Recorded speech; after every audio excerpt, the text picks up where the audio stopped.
Quand notre journaliste a contacté la direction de Shan pour prendre des nouvelles, elle s'attendait à ce que la pandémie ait frappé durement le fabricant de maillots de bain. Mais l'entreprise de Laval, finalement, s'en tire plutôt bien grâce au télétravail. Voici ce qu'a constaté Marie-Claude Morin.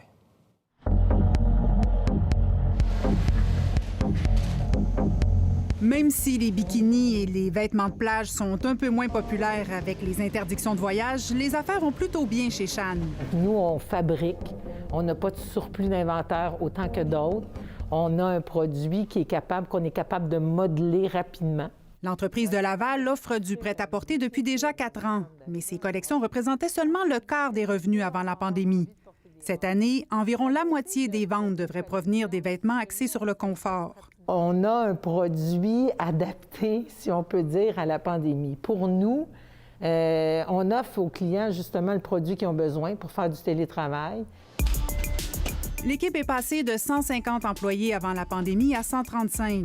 Là, présentement, il y en a moins parce qu'on est entre 2 saisons. On vient de terminer la collection 2021, puis on s'apprête à commencer dans quelques semaines la production de la collection automne-hiver 2022. Au printemps dernier, la PME s'est rapidement mise à la fabrication de masques et de blouses de protection. Puis, elle a augmenté la production de prêt-à-porter pour contrebalancer la chute des maillots de bain. C'est bien marché. Oui, on a changé un peu les choses. Ça va bien maintenant.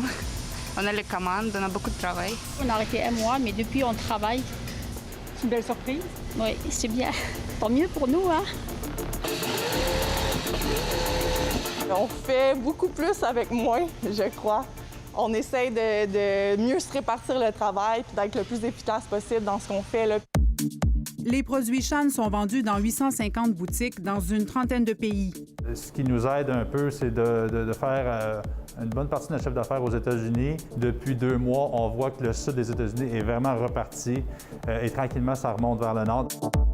Cette année, l'entreprise prévoit des ventes totales équivalentes à celles de 2019, puis une croissance de 15 à 25 % l'an prochain. Aujourd'hui, on travaille avec les technologies que vous connaissez, Zoom, Teams, présentation virtuelle, sur mannequin, sur des photos, avec des échantillons physiques, avec des swatchs de tissu. Donc, on en donne, je pense, encore plus à nos clients à l'international. Au cours des prochaines semaines, Shan va se lancer dans un nouveau créneau avec des produits pour la maison. On a plusieurs idées.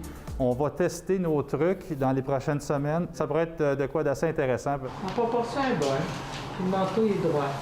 Depuis 35 ans, Shan résiste à la délocalisation et fabrique tous ses produits à Laval.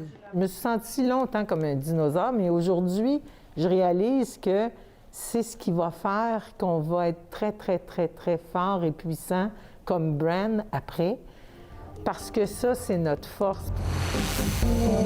Le fait que la compagnie s'approvisionne en Europe, loin du coton chinois, s'inscrit aussi dans l'air du temps.